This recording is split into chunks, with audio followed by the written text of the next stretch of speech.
UPSC के नतीजे जारी हो चुके हैं, जिसमें छत्तीसगढ़ से भी ऐसे 7 लोग चयनित हुए। ऑल इंडिया में 772 रैंक हासिल करने वाले रौनक अग्रवाल ने स्वदेश न्यूज से बातचीत की। उन्होंने इस खास बातचीत में अपने संघर्ष, रणनीति और सफलता की कहानी बताई। यूपीएससी की तैयारी शुरू करने की प्रेरणा से लेकर उनकी स्टडी स्ट्रेटजी, चुनौतियों के बारे में खुलकर बात की। रौनक ने युवा अभ्यर्थियों के लिए संदेश भी दिया।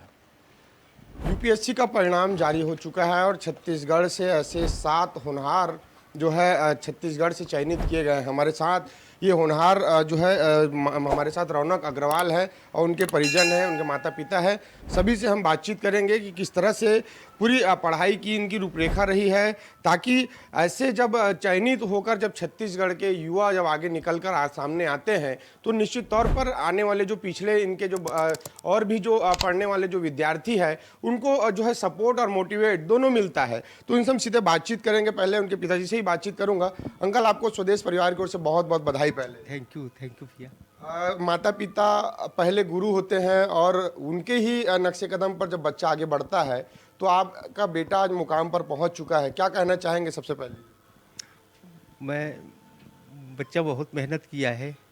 पढ़ाई स्कूल से देखा जाए तो पढ़ाई जब करता था, पढ़ाई जब नर्सरी क्लास से ही पढ़ाई किया है तो एक दिन भी स्कूल अब्सेंट नहीं करता था। तबीयत खराब रहती थी तो भी स्कूल जाता था। दिल्ली रामजफ कॉलेज से बीएससी किया, आईआईटी कानपुर से एमएससी किया और बहुत प्रयास किया है।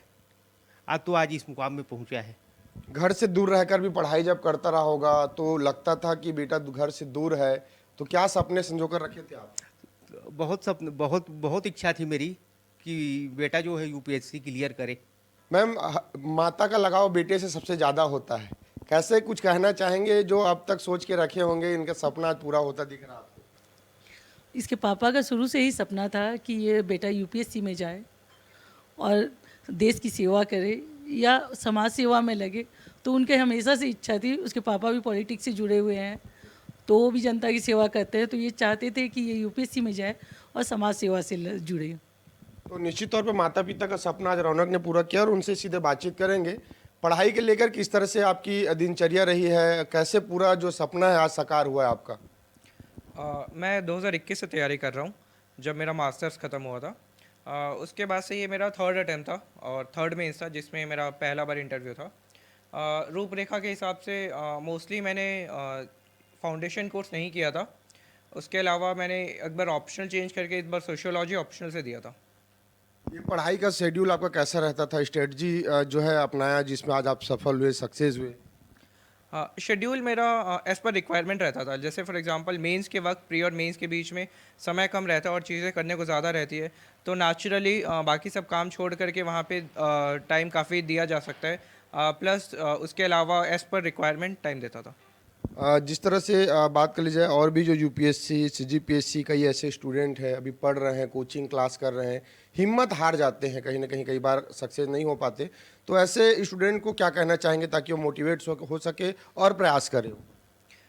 उनके लिए मैं ये मैसेज देना चाहूँगा कि हमें अपने आप को रीवैल्यूएट करके परसिस्टेंटली इसमें लगे रहना होगा, क्योंकि एक बार में सक्सेस मिलना थोड़ा रेयर केस होता है। अगर हम परसिस्टेंटली और परसिवरेंस के साथ लगे रहेंगे तो हमें सक्सेस मिल जाएगी।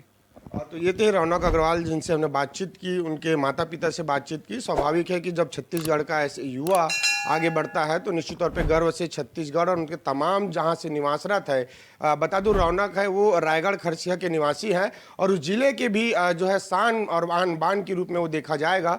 तो निश्चित तौर पर देखने वाली बात होगी कि इनका समाज सेवा है वो देश और राज्य के लिए कितना कारगर साबित होता है।